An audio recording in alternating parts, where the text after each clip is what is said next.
The Story of Genesis. The album, The Lamb Lies Down on Broadway, 1974.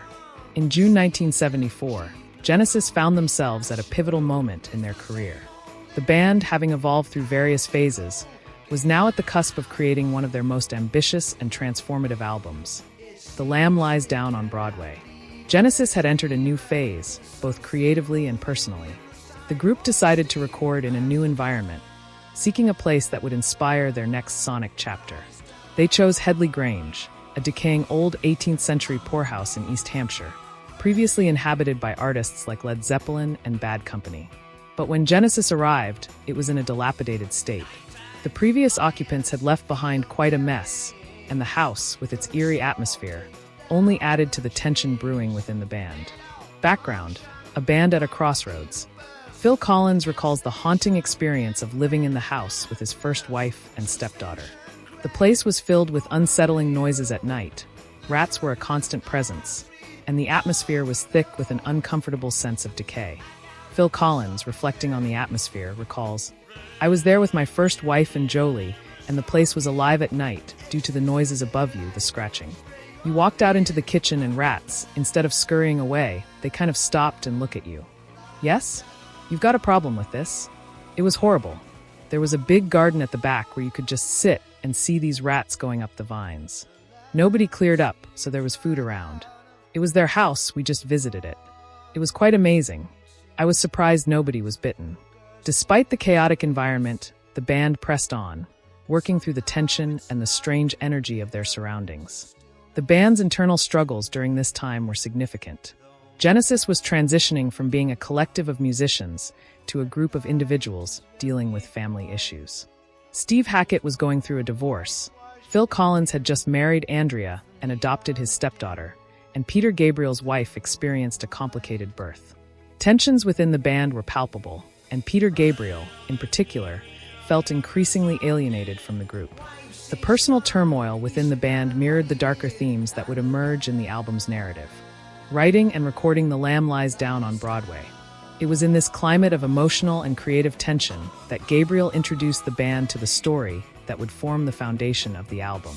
Originally, the band had considered creating a concept album inspired by Antoine de Saint-Exupéry's The Little Prince, but Gabriel had something much more ambitious in mind. Halfway through rehearsals at Headley Grange, he revealed the story of Rael, a Puerto Rican protagonist on a journey of self-discovery in New York. The narrative was dark, surreal, and influenced by various sources, including West Side Story and the film El Topo by Alejandro Jodorowsky. The album was planned as a double album, with Phil Collins later saying, "The trouble was that it was a double. The album should have been a single, and our next could have been a double." The music that began to emerge was a reflection of the personal tensions within the band itself. It's hard for anyone to get guitar lines that matched up. Do I join the keyboard or do I double the bass? I had to really rack my brains to come up with anything remotely relevant at that time beyond contributing songs, Hackett later said. The whole album, for him, is Genesis at its most extreme. You've got these very dense keyboard patterns, and the vocals are trying to break through that, and guitar is trying to break through that, and you've got this competition going on the whole time. It's almost like heavy metal in terms of there's a wall of sound. You've got a density in the lyrics, and it creates a very claustrophobic atmosphere, and the urban decay of New York is reflected in those lyrics. During the recording, Gabriel was also pulled away for a film project with director William Friedkin, who had become interested in Gabriel's story from the 1973 Genesis live album. Gabriel's absence left the remaining members to carry much of the creative load, and tensions grew. "There's a slightly strange feeling when one of the guys you're working with isn't as keen as you are," says Mike Rutherford. "It slightly dampens it a bit.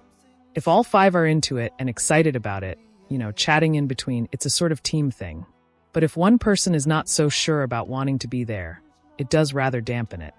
Gabriel returned after a few weeks, but the strain was evident, and it showed in the album's intense, sometimes fractured, musical and lyrical content. A journey of conflict, creativity, and transformation.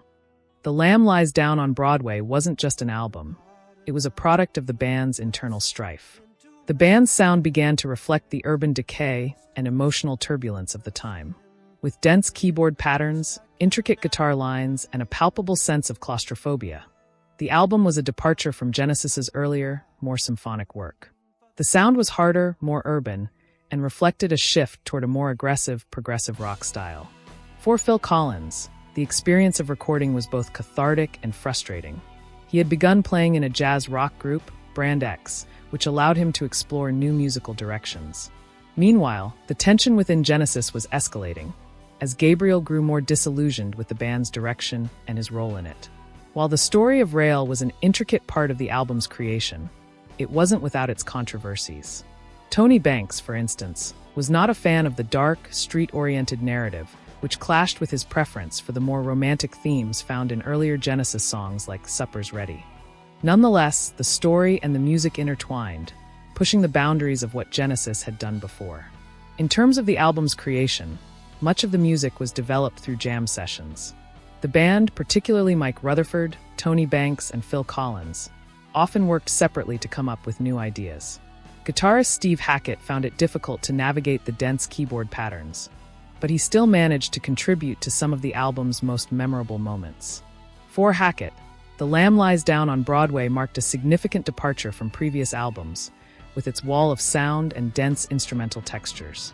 Despite the difficulties, the band managed to complete the album over the course of several months, including sessions at Glaspant Farm in Wales and Island Studios in London. The pressure was high, with the band working around the clock to finish in time for the scheduled release date. The experience, as Phil Collins recalls, marked the peak of their collective playing ability, as the mobile studio at Glaspant Farm allowed for an organic, unrestrained approach to recording. I think it was because it was not a proper studio. It was in this sort of barn in a farm in Wales, and it was basically like in a rehearsal room, and that's when we always played best. The songs on The Lamb Lies Down on Broadway reflect the band's personal and creative conflicts. The opening title track, The Lamb Lies Down on Broadway, set the tone for the entire album. Gabriel's vivid lyrics and the band's arrangements captured the energy and alienation of Rail's journey, yet the collaborative process was fraught with tension. Collins noted, "What I remember mostly about The Lamb is the four of us in the big room jamming and writing and recording, and in the other room Peter writing the lyrics to the things that were already there." Despite these challenges, the band's collective efforts brought some of their most dynamic compositions to life, including the haunting Fly on a Windshield, which encapsulated the dark, urban themes of the album. On the track In the Cage, the band moved into a heavier, more complex territory, with shifting time signatures and dense instrumental textures. Collins remembers, "We worked well together on The Lamb. The two albums gave us the room to do it." Other songs like The Carpet Crawlers and The Lamia explored more emotional and mystical themes, offering some respite from the chaos of Rail's journey. These tracks were more reflective, and Gabriel's lyrics evoked a sense of longing and surrealism that contrasted with the album's more aggressive moments. Individual songs, a selection. The Lamb Lies Down on Broadway. The opening track introduces Rail, setting the stage for his journey through an enigmatic and surreal world. The song is driven by a distinctive bass riff from Mike Rutherford and a rhapsodic piano intro by Tony Banks. The song's structure follows an expanded version of the traditional AABA song form. Lyrically, the references to New York and the introduction of Rail set up the album's urban yet otherworldly atmosphere. Gabriel's vocals are particularly emphasized, capturing the urgency and drama of the unfolding story. The song became a signature piece, often played during Genesis's live performances. Fly on a Windshield. This track exemplifies the band's ability to create an eerie atmosphere, particularly through Steve Hackett's delicate guitar work and Tony Banks's synthesizer effects. The song begins with a quiet, recitative-like passage, building up to an explosive and heavy section with pounding bass pedals and drum beats. This transition between the delicate and powerful moments reflects Rail's experience as he is sucked into this strange, almost apocalyptic world. In the Cage. An essential part of the album's narrative, In the Cage has strong biblical undertones, continuing Genesis's exploration of existential themes. The music is complex, with a driving, almost claustrophobic feel that mirrors the song's narrative of Rail being trapped. This track is notable for its powerful shifts in dynamics and the atmospheric use of the mellotron, a key tool in creating the album's distinctive sound. Back in NYC, this track marks a departure from the earlier, more mystical tone, delivering a raw, punk-inspired energy. It's one of the most unconventional tracks on the album, with its harsh lyrics, "I'm not full of shit," and driving rhythm. The use of asymmetrical meter and a pedal point groove sets it apart, and it showcases the increasing shift towards a more stripped-down, modern style of rock music. The harshness of the song contrasts with the album's previous themes, signifying a jarring return to reality. The Carpet Crawlers. Perhaps one of the most well-known tracks on the Lamb, The Carpet Crawlers features a compelling melody and the characteristic cascading arpeggios from Tony Banks. The song's haunting, ethereal quality has made it a fan favorite, and its themes of escape and entrapment reflect Rail's ongoing struggles. It was the second single from the album and remained a staple in Genesis's live performances. The song's lyrics delve into the dreamlike and surreal qualities of the narrative, with an introspective, almost philosophical exploration of identity.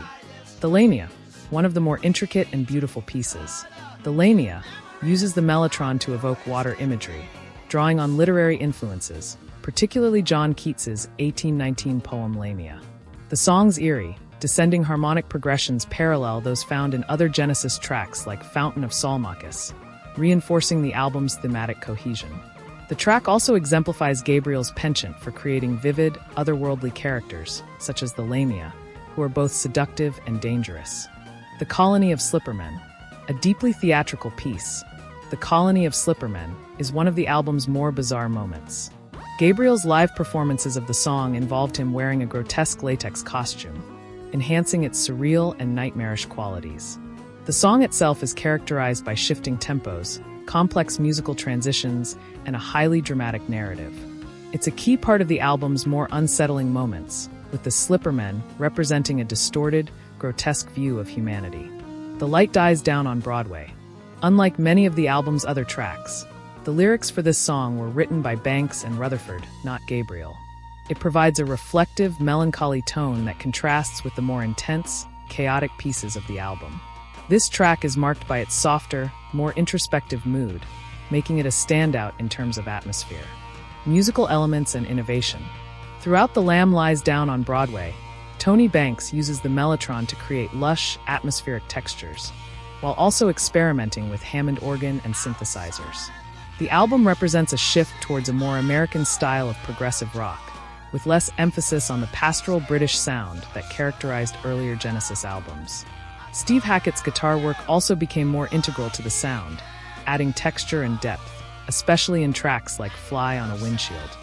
Despite his feelings of being an innocent bystander, Hackett's contributions are pivotal in shaping the overall mood of the album. Themes and concept. The narrative of The Lamb is a complex, dreamlike journey that follows Rail's quest for self-awareness and escape. The album is rich in symbolism, with characters like the Slippermen and Lamia representing aspects of human nature and transformation. The story is at once surreal and deeply existential, exploring themes of identity, suffering, and transcendence. The album's setting in a distorted, nightmarish New York adds to its sense of alienation and dislocation. Reception. When The Lamb Lies Down on Broadway was released in November 1974, the response was mixed. The ambitious concept, dark themes, and intricate arrangements marked a departure from the band's previous progressive rock sound. Some fans were perplexed by the complexity and surrealism of the album, but others praised it as a masterpiece of progressive rock. In the years since its release, The Lamb Lies Down on Broadway has been lauded as one of Genesis's most groundbreaking works. The Lamb album was the best we had ever been on a record, Collins reflects. Peter Gabriel, who would leave Genesis shortly after the album's release, had a different take on the record. It was a difficult time, but I still feel that along with Supper's Ready, it's one of the things that I feel best about from my time with Genesis.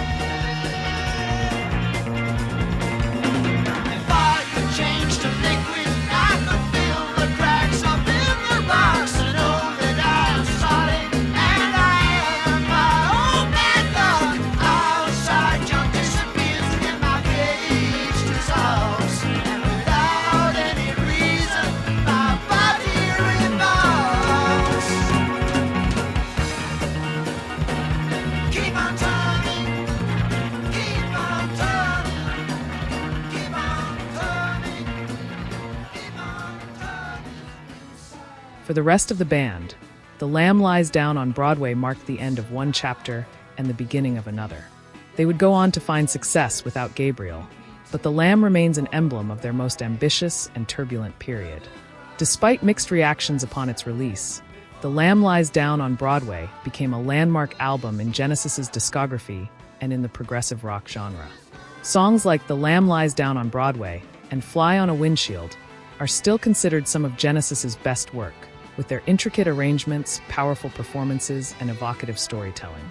Gabriel's narrative, paired with the band's evolving sound, challenged listeners and critics alike.